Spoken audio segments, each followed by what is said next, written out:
Assalamualaikum warahmatullahi wabarakatuh. Pagi hari ini kita akan belajar dari BTC USD. Posisi kita yang lagi running ya. Jadi di sini yang perlu saya sampaikan adalah ada beberapa kali terjadi ekstrim dari kemarin ya di time frame M15, di M30, M5 dan hampir semua time frame. Dan ekstrim seperti ini harus kita abaikan. Ya, jadi seperti pemahaman dasar bahwa ekstrim itu bukan untuk entry tapi aba-aba yang memberikan kita informasi bahwa harga akan mulai berhenti. Ingat sekali lagi, itu hanya aba-aba ya. Jadi di sini kita lihat yang pertama ini dulu ya. Ini yang paling meyakinkan untuk ekstrim sebenarnya, karena ekstrimnya ini bersamaan dengan M50 ya, dan ini adalah jenis ekstrim yang sering dikatakan ekstrim magic. Kenapa? Karena MA-nya, MA5 dan 10 low itu dua-duanya keluar dari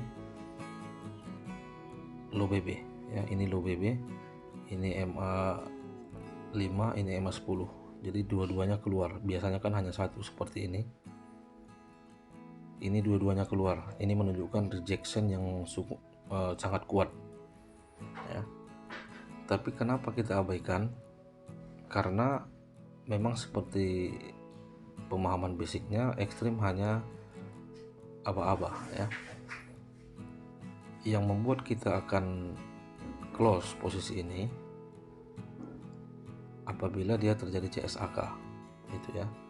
Ini kita bisa lihat setelah terjadi ekstrim ini, ekstrim magic ini, jangankan untuk momentum ya, ini high-nya saja tidak bisa berhasil ditembus. Itulah kenapa tetap hold posisi ini walaupun terjadi ekstrim. Tentunya karena memang ada setupnya di time frame besar ya. Di time frame weekly ini re-entry sell ya. Jadi alasan entry kita kemarin masuk pada re-entry sell time frame weekly, walaupun satu harian kemarin ini sideway ya, tidak bergerak dan terjadi ekstrim di low BB H1. Ini ekstrim juga ya, rejection MA50, tapi tetap tidak exit karena memang tidak ada tanda-tanda akan ada candle arah ya. M5 ini sudah berapa kali ya, ini sering sekali terjadi ekstrim, karena itu biasa terjadi apabila re-entry-nya time frame besar. Maka di time frame kecil itu akan sideway dulu dan biasa terjadi ekstrim. Dan ekstrim itu tidak perlu kita abaikan. Inilah ekstrim yang tidak ada artinya ya. Contoh misalnya di time frame kita perkecil di H4 ada re-entry sell misalnya, kemudian di M5 M1 ada terjadi ekstrim di low BB, itu tidak ada artinya ya. Sama juga halnya seperti ini, re-entry weekly terjadi ekstrim di time frame M15, M30, itu sama sekali tidak ada pengaruh, kecuali apabila kita trading di time frame weekly, maka time frame terkecilnya yang bisa mempengaruhi pergerakan ataupun setup weekly itu adalah time frame H4 ya. Jadi di sini dia kuncinya, di sini di H4. Ini harus kita pahami pasangan-pasangannya ya, sama seperti persis seperti pasangan time frame pada analisa multi time frame. Jadi apabila re-entry-nya di H4 misalnya, yang berdampak ekstrim yang berdampak ke H4 ini adalah time frame M15 ya, karena pasangannya adalah H4 time frame setupnya, kemudian H1 konfirmasinya, kemudian M15 time frame terkecil untuk konfirmasi. Jadi tiga time frame. Jadi itulah alasannya kenapa ekstrim di M15 ini, ekstrim magic ya, di M30 ini kita abaikan. Karena apa? Karena setupnya adalah re-entry weekly. Jadi yang berpengaruh kepada ataupun yang bisa merusak setup weekly ini adalah time frame terkecilnya, yaitu weekly, daily, H4 di H4. Jadi apabila H4 ini misalnya terjadi ekstrim di low BB di sini, nah ini perlu hati-hati ya, apalagi momentum di top BB. Jadi poinnya adalah kita harus pahami ilmu basic ini ya. Jadi karena apa? Karena apabila setiap time frame kita pandang, misalnya kita enter di time frame daily, atau misalnya inilah contoh yang sudah ada ya, entry di time frame weekly. Kita memandang di time frame M5 misalnya atau M1 misalnya, itu tidak relevan ya. Walaupun momentum di M1 ini momentum di top BB itu tidak ada pengaruhnya.